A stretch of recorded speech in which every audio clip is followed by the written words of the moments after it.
श्रीराम. आपल्या सर्वांच्या हृदयस्थ वसणाऱ्या आत्मारामास साष्टांग प्रणिपात करून गोस्वामी तुलसीदास रचित श्री रामचरित मानस या ग्रंथातील जो पंचम सोपान सुंदरकांड याचा आपण चिंतन करत आहोत. सज्जन हो, हे आपलाच कथाचिंतन क्रमांक 935. आपण गेल्या कथाचिंतनामध्ये बिभीषण आणि रावणाचा संवाद अभ्यासत होतो. बिभीषणाने या संवादातून प्रभू रामचंद्रांचं रूप आणि स्वरूप हे दोन्हीही रावणासमोर अत्यंत निर्भयतेने मांडलं. प्रभू रामचंद्रांच्या नामाच्या आधाराने बिभीषणाने प्रभू रामचंद्रांच्या ब्रह्मस्वरूपाची अनुभूती आपल्या अंतःकरणात घेतली होती. तात राम नहीं नरभूपाला भुवनेश्वर कर काल भुवनेश्वर कालहु कर काला ब्रह्म अनामय अज भगवंता व्यापक अजित अनादि अनंता. अशा पद्धतीने रामाचं स्वरूप बिभीषणाने रावणाला सांगितलं. त्याच्या सगुण अवताराचं प्रयोजन देखील सांगितलं. गोद्विज धेनु देव हितकारी कृपा सिंधू मानुज तनुधारी. अशा पद्धतीने हा निर्गुण निराकार ब्रह्म सगुण साकार होण्याच्या मागचं प्रयोजन बिभीषणाने रावणासमोर सांगितलं. आणि मग त्याला सदुपदेश करताना म्हणतोय की ताही बयरु तजी नाईय माथा प्रणता रती भंजन रघुनाथा.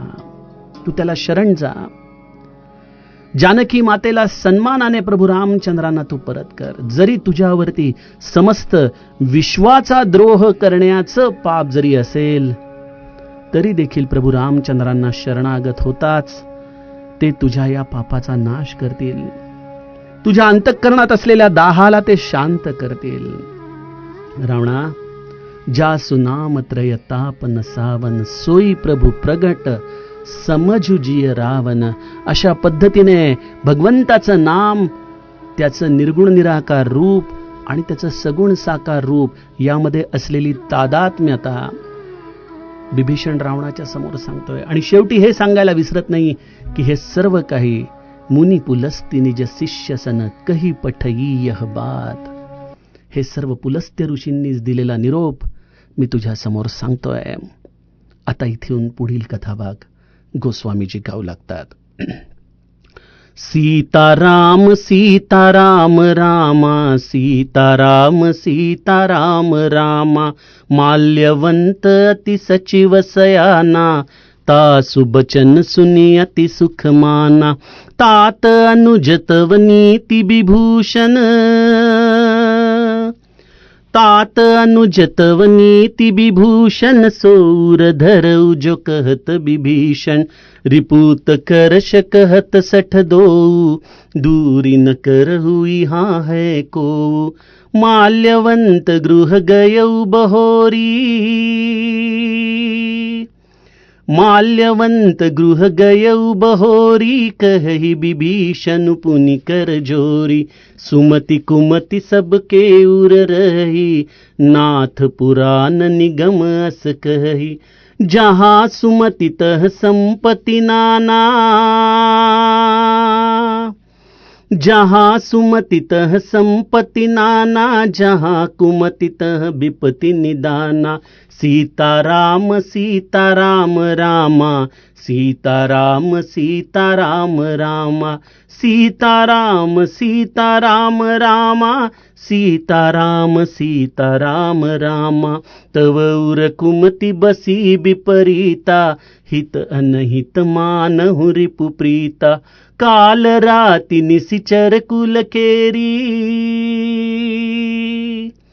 काल राति निशिचर कुल केरी तेहि सीता पर प्रीति घनेरी सीताराम सीताराम रामा सीताराम सीताराम रामा तात चरण गहि मागहूँ राखहु मोर दुलार सीता देहु राम कहूँ, अहित न होई तुम्हार। सीताराम सीताराम रामा, सीताराम सीताराम रामा, सीताराम सीताराम रामा, सीताराम सीताराम रामा। सियावर रामचंद्र प्रिय हो।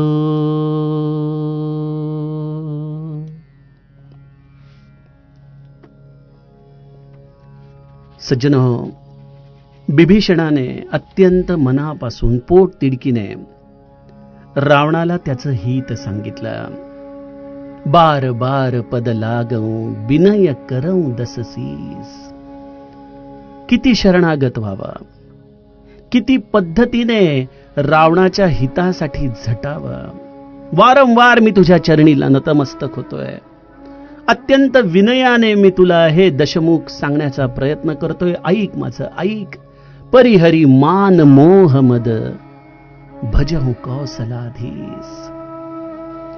तुझ्या अंतःकरणात हा जो विश्वविजेता असल्याचा जो अहंकार आहे, हा जो मान तू तुझ्या अंतःकरणात घट्ट धरून बसलायस, आणि त्यामुळं जर तुला माझे शब्द कळत नसतील तर या मानाला त्यागून, या सीतेविषयी असलेल्या मोहाला त्यागून, स्वतःच्या सामर्थ्याच्या मदाला त्यागून तू माझं बोलणं ऐक आणि प्रभू रामचंद्रांचं मनापासून भजन कर. सज्जनो, मला असं वाटतं की आमच्या देखील हृदयामध्ये असलेल्या रावणाचंच हे प्रतिबिंब आहे. कारण जर माझ्या हातून भजन होत नसेल तर यापैकीच कुठली ना कुठली तरी गोष्ट त्या भजनाच्या आड येत असते. मला माझ्या स्वतःच्या विषयी असलेल्या या अज्ञानात्मक संकल्पना असोत, मला या दृश्य जगाविषयीचा मोह असो, किंवा माझ्या स्वतःच्या सामर्थ्याच्या विषयी असलेला मद असतो, आणि त्यामुळेच आम्ही शरणागत होऊन भगवंताचं भजन करू शकत नाही बरं का. त्यामुळे हा केवळ बिभीषणाने रावण रूपी आपल्या बंधूला दिलेला सल्ला नाही, तर भक्त बिभीषणाने आमच्यासारख्या सर्व साधकांच्या हृदयामध्ये वास करणाऱ्या या रावण वृत्तीला केलेलं प्रबोधन आहे. मी अनेकदा लोकांचे निरूपण किंवा त्यांचं मनन चिंतन वाचत असतो. त्यांच्या दृष्टीने रावण म्हणजे खलनायक आहे. रावण या एका व्यक्तिरेखेभोवती त्यांच्या मनामध्ये द्वेष आहे. त्याच्याबद्दल कुठल्याही पद्धतीने विचार करण्यासाठी त्यांचं मन तयारच होत नाही. परंतु एक लक्षात घ्या, रावण ही प्रवृत्ती आहे, आणि ही प्रवृत्ती अंशात्मक प्रत्येकाच्या हृदयामध्ये राहते. प्रत्येकाच्या. दुसऱ्याची निंदा करणं ही देखील रावण वृत्ती आहे. दुसऱ्याच्या संपत्तीच्या विषयी मनामध्ये मत्सर निर्माण होणं ही देखील रावण वृत्ती आहे. परस्त्रीच्या विषयी आकर्षण वाटणं रावण वृत्ती आहे. चांगल्या माणसांचा छळ करणं, त्यांच्याविषयी राजकारण करणं, त्यांना खाली पाडण्याचा प्रयत्न करणं रावण वृत्ती आहे. आणि मला असं वाटत नाही की कुठलाही साधक प्रभू रामचंद्रांच्या चरणाला हात लावून सांगू शकेल की माझ्यामध्ये या रावण वृत्तीचा कुठलाही गुणधर्म अंशात्मक देखील नाही.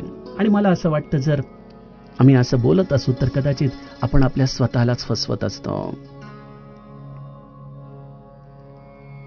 आपण आपल्या स्वतःच्या अंतरंगामध्ये डोकावून पाहावं, या वृत्तींचा शोध घ्यावा, आणि त्या वृत्तींचा अडथळा दूर केला की आपल्या भजनामध्ये किती प्रेम येईल, आपल्या नामामध्ये किती प्रेम येईल, याची अनुभूती आपणच आपल्या स्वतःच्या अंतरंगामध्ये शोधावी. या रावण प्रवृत्तीला जगासाठी दूर करायचं नाहीये, माझ्या भजनासाठी मला दूर करायचंय, माझ्या नामस्मरणासाठी मला दूर करायचंय. बघा, रावणाचा सख्खा भाऊ हा कुंभकर्ण आहे. कुंभकर्णाचं रूप काय आहे? आळस, निद्रा, दुश्चित्त वृत्ती हे कुंभकर्णाचं रूप आहे. समर्थांनी देखील दुश्चित्त निरूपण आपल्याला सांगितलं की परमार्थ करायला गेलो की जांभया येतात, आळस येतो, गहन निद्रा येते, मन रमत नाही. मला असं वाटतं की हे रावणाच्या बंधूचीच वृत्ती आहे आमच्या अंतःकरणामध्ये, कुंभकर्णाची वृत्ती.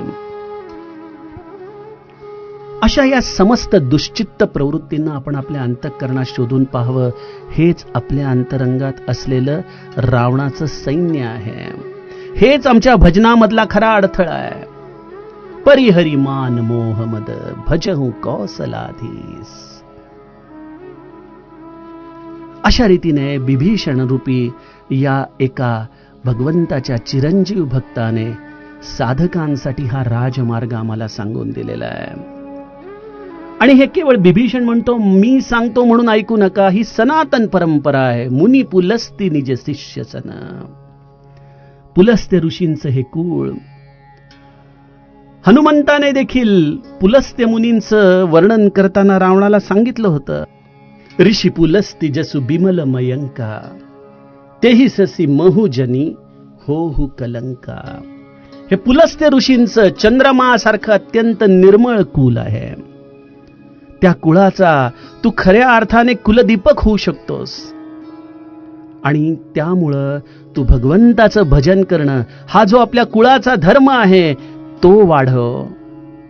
परंतु त्या उलट कृती करून तू या निर्मळ चंद्रमा रूपी सुयश असलेल्या पुलस्त्य मुनींच्या वंशावरती एखाद्या डागाप्रमाणे दिसू लागलेला आहे श्रावणा. आणि त्यामुळं पुलस्त्य मुनींचा हा संदेश मी तुला ऐकवतो. अशा पद्धतीने विभीषणाने अत्यंत कळवळून रावणाला प्रबोधन केलेलं आहे.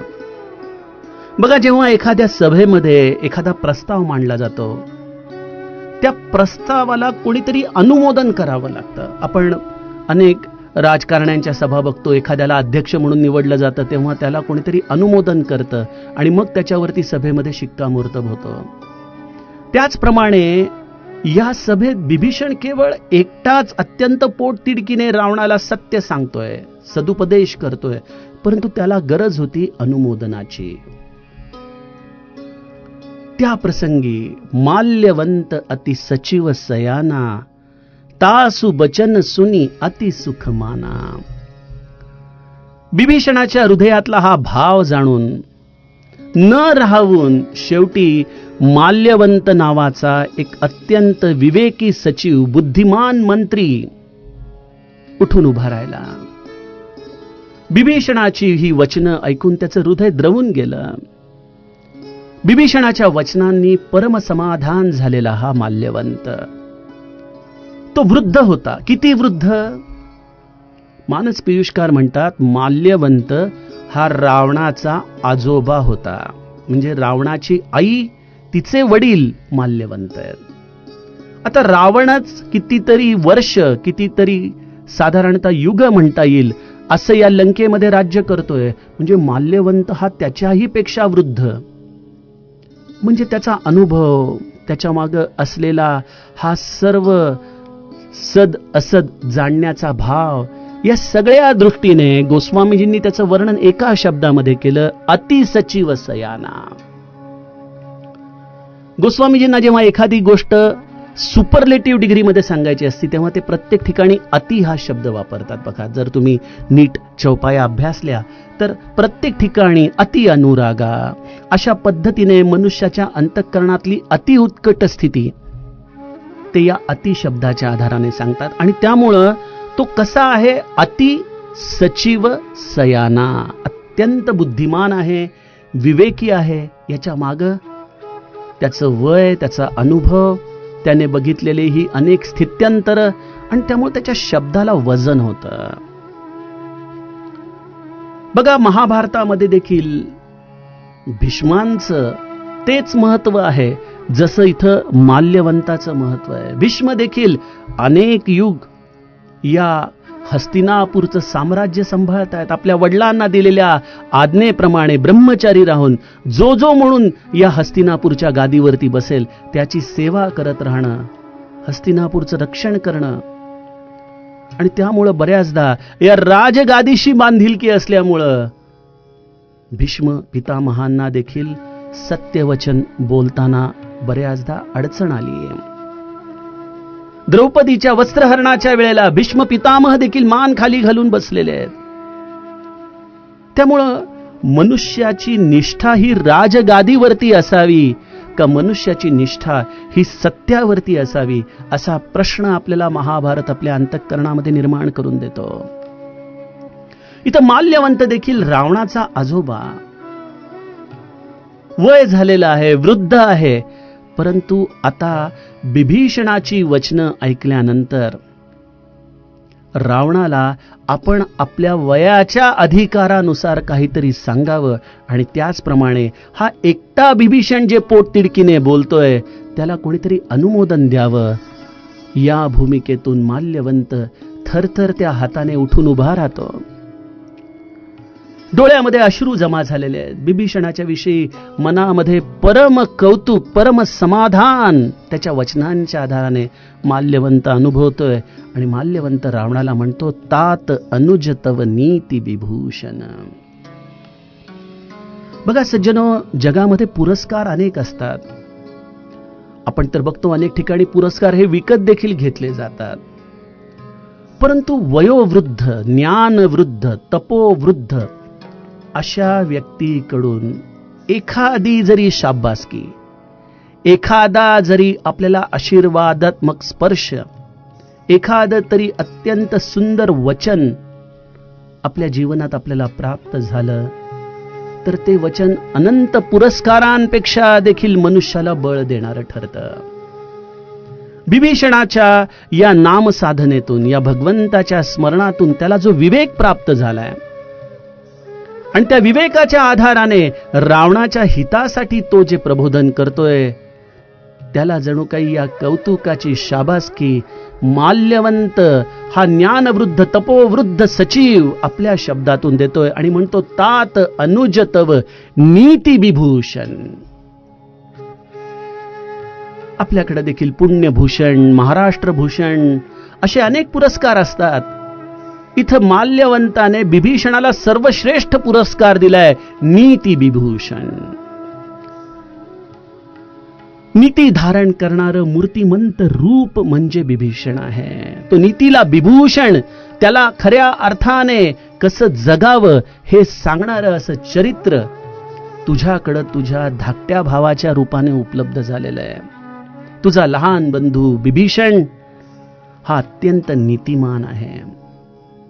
तो जे सांगत आहे ना रावणा, ते तुझ्या परमहिताचं आहे, तुझ्या परम कल्याणाचं आहे. त्यामुळं मी तुला माझ्या अनुभवातून एवढंच सांगीन की तू आता जास्त विचार करू नकोस. कदाचित तुझ्या मनामध्ये द्वंद्व होत असेल तर या द्वंद्वामध्ये तू बिभीषण जे सांगतोय त्यावरती डोळे झाकून विश्वास ठेव. सोर धरऊ जो कहत बिभीषण. बघा सज्जनो, आपल्या देखील अंतःकरणामध्ये हे नेहमी द्वंद्व चालतं, खरं काय खोटं काय. अशा वेळेला आपण एकच गोष्ट करावी. जो सद्गुरु नीती विभूषण आहे त्याच्या वचनांवरती डोळे झाकून विश्वास ठेवावा. बघा, जरी कदाचित ते सांगत असलेली गोष्ट, ते सांगत असलेलं सत्य आज आपल्या अनुभवाला आलं नसेल तरी देखील आपण मनामध्ये निश्शंक राहावं, कारण ते जे सांगत आहेत ते आपल्या परमहिताचं आहे. श्री महाराज म्हणायचे, संशोधकांनी अनेक शोध लावले परंतु त्या बदल्यामध्ये त्यांनी अनेक मोबदले घेतले, स्वतःचा स्वार्थ साधला. परंतु इथं संतरूपी संशोधक जे केवळ तुमच्या कल्याणाचा मार्ग सांगतायत आणि त्या बदल्यात ते तुमच्याकडून कुठलाही मोबदला देखील अपेक्षित ठेवत नाही. तुम्ही या संतांचं सांगणं का बरं ऐकत नाही? मला वाटतं आपला विश्वास कुठेतरी कमी पडतो. ही जी आपली बुद्धी आहे, जी प्रत्येक ठिकाणी आपल्या स्वतःच्या अनुभवाला आल्याशिवाय गोष्टी स्वीकारायला तयार होत नाही, आणि जरी अनुभवाला आलं तरी काळाच्या मर्यादा त्या विश्वासाला कुठेतरी तडा घालत राहतात.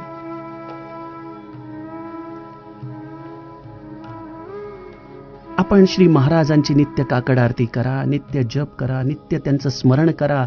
या सर्व गोष्टी उपासनेच्या अधीन आपण करत राहा. परंतु एक गोष्ट मात्र आपण आपल्या अंतःकरणामध्ये अत्यंत दृढपूर्वक, निष्ठापूर्वक, अगदी डोळे झाकून स्वीकारा, आणि ते म्हणजे सद्गुरु वचन.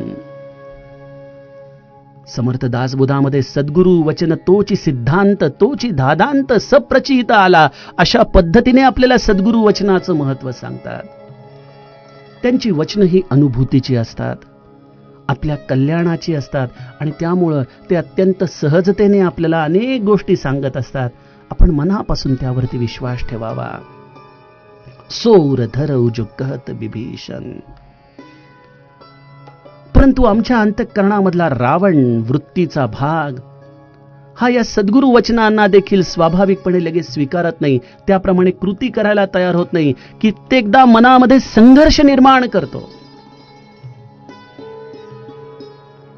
इथं रावणाला जेव्हा माल्यवंतासारख्या तपोवृद्ध ज्ञानवृद्ध ज्येष्ठ अशा सचिवाकडून विभीषणाच्या या वचनांचं अनुमोदन मिळतं, त्यावेळेला खरं तर या वयोवृद्ध माल्यवंताला नमस्कार करून तो जे काही बोलत आहे त्यावरती अंतर्मुख होऊन विचार करणं अभिप्रेत होतं.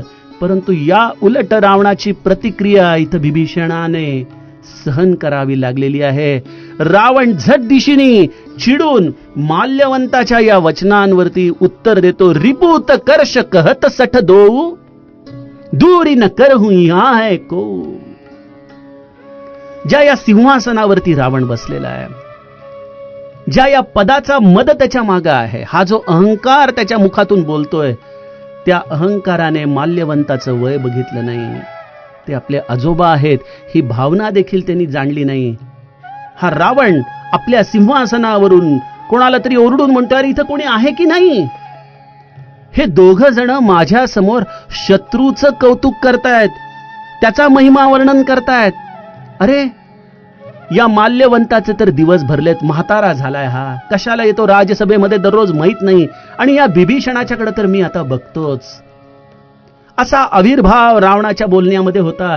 आणि जणू काही आपल्या सैनिकांना म्हणतोय, अरे यांना धक्के मारून बाहेर काढा, यांना कशाला ठेवलंय या राजसभेमध्ये?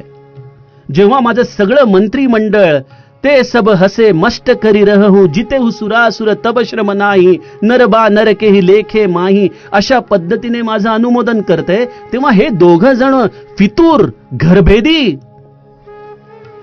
मला असा सल्ला देतात की त्याला शरण जा, त्याचं भजन करा. अरे जा, तो एक साधा मनुष्य आहे, उगीच त्याच्याविषयी असलेल्या भ्रमात्मक कल्पना सांगून मला घाबरू नका. तुम्ही स्वतःला समजता काय? तुमची ही जुर्रत कशी झाली की या राजसभेमध्ये रावणाच्या समोर उभं राहून शत्रूचं कौतुक करण्याचं, शत्रूचा महिमा गाण्याचं? अरे यांना कोणीतरी हाकलून द्या बरं बाहेर. सज्जनो, वृद्ध व्यक्ती ही कधीही विरोध करण्याच्या मनस्थितीमध्ये नसते. ती केवळ आपल्या हिताच्या दोन गोष्टी सांगून बघते. ऐकलं तर ठीक आहे, नाहीतर तुला तुझं आयुष्य तुझ्या पद्धतीने जगण्याचं स्वातंत्र्य ही वृद्ध व्यक्ती देते. त्याप्रमाणे माल्यवंताच्या मनाला रावणाचे शब्द जाऊन कुठेतरी जखम करून गेले की अरे आपला नातू लहानपणापासून आपल्या अंगा खांद्यावरती खेळलेला, आपण त्याला राजनीतीचे धडे शिकवले, त्याला चांगल्या गोष्टी सांगण्याचा प्रयत्न केला, परंतु एखाद्या झाडाला आपण पाणी घालू शकतो, त्याला खत देऊ शकतो, त्याची निगा राखू शकतो, परंतु त्याला येणारं फळ आंबट असेल, तुरट असेल, हे आपल्या हातात नाही. हे या पुलस्त्य मुनींच्या कुळाला देखील रावण रूपी असं एक कडसर फळ आलेलं आहे की ज्याला आपण कितीही गोड करण्याचा प्रयत्न केला तरी ते गोड होऊ शकणार नाही. आणि त्यामुळे त्याला आपण विधात्यावरती सोडावं, आपण आपला उरलेला काळ भगवत चिंतनामध्ये घालवावा, अशा वृत्तीने माल्यवंत कुठला सैनिक आपल्या जवळ येण्याच्या आधीच आपल्या आसनावरून उठतो, राजगादीला वंदन करतो. माल्यवंत गृह गयऊ बहोरी. माल्यवंत मात्र आपल्या आता पुढील वचनांचं उच्चारण तिथं करणं उचित समजत नाही आणि आपल्या वयाचा आदब राखून तो आपल्या घरी निघून जातो. विभीषण रावणाच्या समोरच हात जोडून उभा आहे. माल्यवंत घरी जाताना विभीषण देखील पाहतोय. रावणाचा संताप वाढला आहे हे देखील विभीषण पाहतोय. विचार करतोय की जर आपण अजूनही काही बोलण्याचं धारिष्ट केलं तर कदाचित देहदंडाची शिक्षा रावण आपल्याला आत्ताच्या आत्ता या राजसभेमध्ये देऊ शकतोय. एका बाजूला स्वतःच्या देह त्यागापर्यंत आलेला रावणाचा संताप, तर दुसरीकडे रावणाचं परमहित आपण त्याला कसंही करून सांगूत, त्यासाठी आपल्याला वाटेल ती किंमत मोजावी लागली तरी आपण देऊत, कदाचित आपला देह त्याग करावा लागला तरी आपण तो करूत. परंतु आपण रावणाला मात्र पोट तिडकीने त्याचं परमहित सांगितल्याशिवाय परत जायला नको. आता हीच एक संधी आहे. आपण संवाद उघडला आहे तर तो संवाद आपण पूर्णत्वाला नेऊत. कितीही वेळा जरी रावण आपल्याला रागवला तरी पुन्हा पुन्हा आपण त्याला त्याच्या हिताची गोष्ट सांगूत, असा विचार करून बिभीषण जो रावणाच्या समोर हात जोडून उभा आहे, तो कहही बिभीषण पुनी कर जोरी. बिभीषण पुन्हा पुन्हा रावणाला हात जोडून विनय करतोय, पुन्हा पुन्हा त्याला तो सांगण्याचा प्रयत्न करतोय. सज्जनो, ही संत वृत्ती असते. श्री महाराज देखील नामाचं महत्व सांगताना एखाद्या व्यक्तीच्या मनात कितीही जरी तर्क असले तरी त्या प्रत्येक तर्काचं उच्चाटन केल्याशिवाय शांत राहायचे नाही. पंढरपूरला झालेला श्री महाराजांचा रूप श्रेष्ठ की नाम श्रेष्ठ हा संवाद आपण चरित्रामध्ये वाचा. त्यामध्ये किती पद्धतीचे तर्क लढवले गेलेले आहेत, जे आजही आपल्या अनेक गोष्टी बुद्धीच्या परे आहेत. परंतु श्री महाराज ज्याची जी मजल असेल, ज्याची जी ज्ञानाची पातळी असेल, त्या पातळीवरती जाऊन नामाचं महत्व प्रत्येक जीवाला सांगत राहिले. आणि या सगळ्यामधून केवळ त्या जीवाचं कल्याण व्हावं हाच श्री महाराजांचा हेतू होता. त्यामध्ये कुठलंही श्रेष्ठत्व नव्हतं. त्यामध्ये आपण त्याच्यापेक्षा ज्ञानाने कसे श्रेष्ठ आहोत हा दाखवण्याचा देखील भाव नव्हता. केवळ त्या जीवाचं परम कल्याण व्हावं या एका सद्भावनेने श्री महाराज नामाचं महत्व सांगत राहिले. अनंत जीवांनी त्या नामाच्या आधाराने स्वतःचा उद्धार करून घेतला. परंतु अनंत जीवांच्या हृदयात असलेली ही रावण प्रवृत्ती सहजासहजी त्यांना शरण जायची नाही. आणि मग अशा वेळेला बिभीषणासारखी अगतिकता श्री महाराज धारण करायचे आणि कहही बिभीषणू पुनी कर जोरी, अशा पद्धतीने या आमच्या अंतःकरणातल्या अहंकाराला पुन्हा पुन्हा पुन्हा पुन्हा श्री महाराज समजावून सांगायचे की भगवंताचं नाम घेण्यामध्येच तुमचं परमहित आहे. माझ्या रामाकडे एकदा डोळे भरून पहा, हाच श्री महाराजांचा अर्ज असायचा. माझ्या रामाच्या कथा ऐका, माझ्या रामाचं चरित्र आपल्या आचरणामध्ये आणा. अशा पद्धतीने या सगुण भक्तीचं श्री महाराजांनी महिमान गायलं. त्यांच्याकडे अनेक निर्गुण निराकार मताचे लोक यायची.